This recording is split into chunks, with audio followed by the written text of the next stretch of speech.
Shri K D Prasenan, അങ്ങക്ക് 8 minute. Sir, ഞാൻ ഈ നിയമസഭാ മന്ദിരത്തെ നമിക്കുകയാണ്. നട്ടാൽ മുളയ്ക്കാത്ത നുണകളുടെ ഈ റോക്കറ്റുകൾ, ഈ നുണബോംബുകളുടെ റോക്കറ്റുകൾ പ്രതിപക്ഷ കസേരകളിൽ നിന്ന് ഇങ്ങനെ ഇടതടവില്ലാതെ വിക്ഷേപിച്ചിട്ടും പിടിച്ചു നിൽക്കുന്ന മന്ദിരമേ നിനക്ക് വന്ദനം.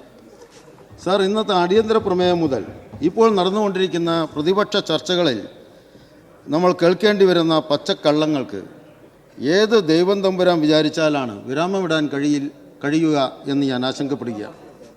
സാർ, ഈ റോജി ജോൺ ഈ ചർച്ച ആരംഭിച്ചപ്പോൾ തന്നെ കിഫ്ബി പണം കൊണ്ട് നിർമ്മിച്ച പൊതുവിദ്യാലയങ്ങളിലും പൊതുജനാരോഗ്യ കേന്ദ്രങ്ങളിലും SC/ST വിഭാഗങ്ങളെ പ്രവേശിപ്പിക്കുന്നില്ല എന്ന പച്ചക്കള്ളമാണ് ശതമാനക്കണക്കുകൾ വെച്ചുകൊണ്ട് ഇവിടെ അവതരിപ്പിക്കാൻ പരിശ്രമിച്ചത്. സാർ, ഇങ്ങനെയൊക്കെ പറയാൻ പാടുണ്ടോ? വള്ളിക്കുന്ന് MLA ആണ് പിന്നീട് പ്രതിപക്ഷ കസേരയിൽ നിന്ന് സംസാരിച്ചത്, സി അബ്ദുൾ ഹമീദ്.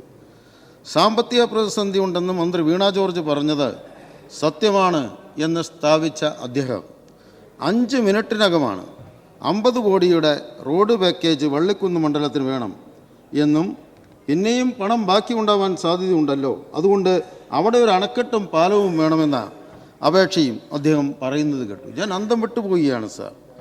അതുപോലെ തന്നെ ജലവിഭവ വകുപ്പിനെതിരെ അദ്ദേഹം ഉന്നയിച്ച ആക്ഷേപങ്ങളെല്ലാം നമ്മൾ ഈ സഭയിലെ അദ്ദേഹത്തിൻ്റെ തുടർന്നുള്ള പ്രസംഗങ്ങളിൽ അത് ജലരേഖയായി മാറിപ്പോകുന്നത് നമുക്ക് കാണാൻ വേണ്ടി കഴിയും. പിന്നെ പിടിച്ചത് ന്യൂനപക്ഷ വകുപ്പിലാണ്. ന്യൂനപക്ഷ സ്കോളർഷിപ്പുകളെല്ലാം വെട്ടിക്കുറച്ചു ഈ ഗവൺമെൻറ് എന്നൊക്കെ പറഞ്ഞ് കുറേ കണക്കുകൾ വായിച്ചു. സാർ, അത് യഥാർത്ഥത്തിൽ സംഭവിച്ചു പോയിരിക്കാൻ സാധ്യത ഈ നവമാധ്യമത്തിലെ വീഡിയോയിൽ നിന്ന് കട്ട് ചെയ്തിട്ടാണല്ലോ പല പ്രസംഗങ്ങളും നടത്തുക.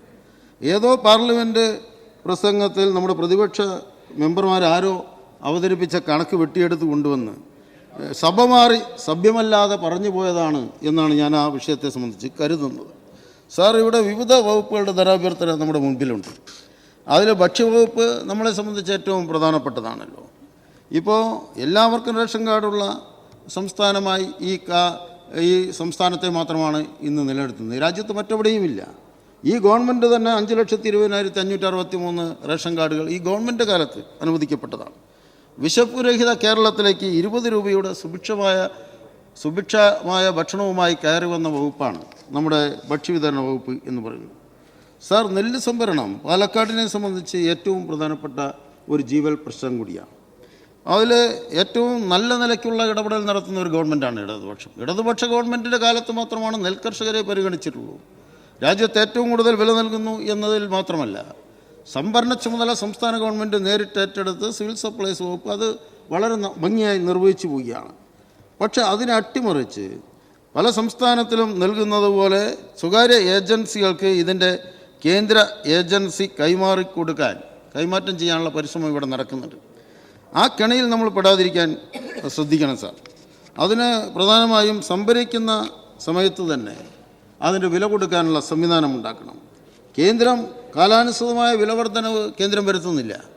വില കൊടുക്കാൻ അവർക്ക് മാത്രമേ അധികാരമുള്ളൂ, ഭക്ഷ്യധാന്യം സംഭരിക്കാൻ അവർക്ക് അധികാരമുള്ളൂ. നമ്മൾ ഇൻസെൻറ്റീവായിട്ടാണ് കൊടുക്കുന്നത്. പക്ഷേ കേന്ദ്രം അങ്ങനെ തരില്ല എന്നിരിക്കലും നമ്മൾ അതിനെ കണ്ടുകൊണ്ട് സ്വതന്ത്രമായ സാമ്പത്തിക പിന്തുണ, സംസ്ഥാനത്തിൻ്റെ പ്രത്യേക പിന്തുണ ഉറപ്പാക്കാനും കാലാനുസൃതമായ വില വർധനവ് ഇൻസെൻറ്റീവ് എന്ന പേരിലോ എന്ത് പേരിലോ നൽകാനും കഴിയുമോ എന്ന പരിശോധന നമ്മൾ നടത്തേണ്ടതുണ്ട് എന്ന് അഭിപ്രായപ്പെടുകയാണ്. സാർ, അരികുവൽക്കരിക്കപ്പെട്ട സമൂഹത്തെ ഉന്നതിയിലേക്ക് ഉയർത്തുന്ന ലക്ഷ്യബോധത്തോടു കൂടിയാണ് ഈ സർക്കാർ ഇപ്പോൾ മുന്നേറിക്കൊണ്ടിരിക്കുന്നത്. ഭൂരഹിതരില്ലാത്ത കേരളത്തെക്കുറിച്ചുള്ള സ്വപ്നത്തിൽ ആദ്യം സഫലമാകുക അടിസ്ഥാന ജനവിഭാഗത്തിൻ്റെ സ്വപ്നമായിരിക്കും എന്ന ഉറപ്പാണ് LDF നൽകിയിട്ടുള്ളത്. ആ ഉറപ്പ് പാലിക്കപ്പെട്ടുകൊണ്ടിരിക്കുകയാണ്. സാർ, എല്ലാ പട്ടികവർഗക്കാർക്കും ഭൂമിയുള്ള ഇന്ത്യയിലെ ഏക ജില്ലയായി, ആദ്യത്തെ ജില്ലയായി കേരള തലസ്ഥാനമായ തിരുവനന്തപുരം ജില്ല മാറിയതിനെ സംബന്ധിച്ച് ഇവിടെ നേരത്തെ സംസാരിച്ച MLA പലരും സൂചിപ്പിച്ചു. സാർ, അത് മാറിയതല്ല, മാറ്റിയതാണ് ഈ ജില്ലയെ അത്തരത്തിൽ.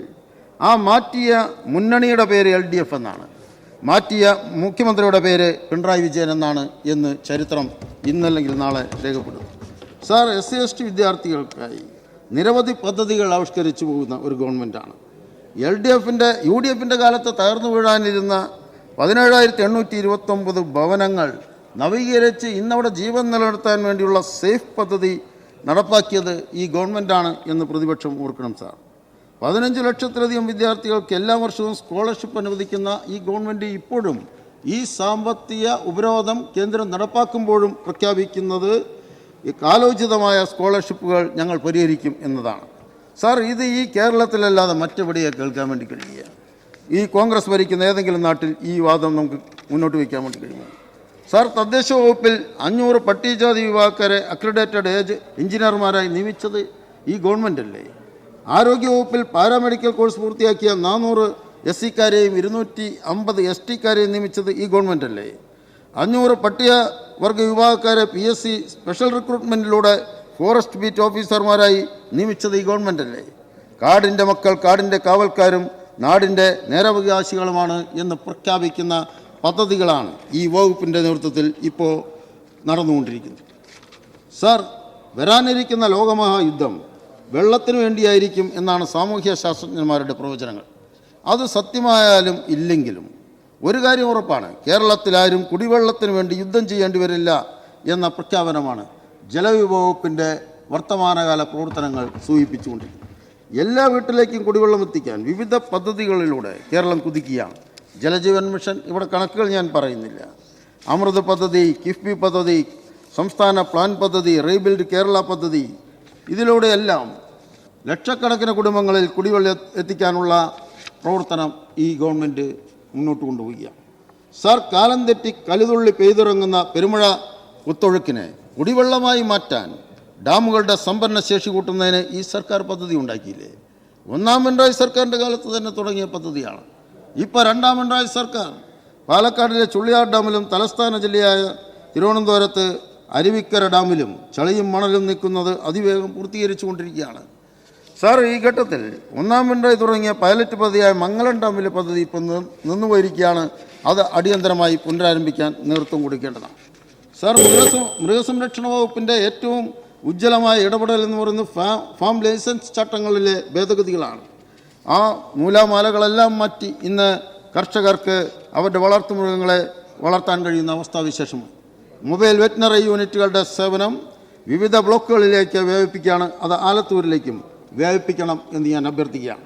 സാർ, സമാനതകളില്ലാത്ത സാമൂഹ്യ മുന്നേറ്റം സാധ്യമാക്കിയ കേരളം നവലോകത്തിലെ നവീനതകളുടെ പരദീസിയായി പിണറായി സർക്കാരിൻ്റെ കാലത്ത് അതിവേഗം മാറിക്കൊണ്ടിരിക്കുന്നു.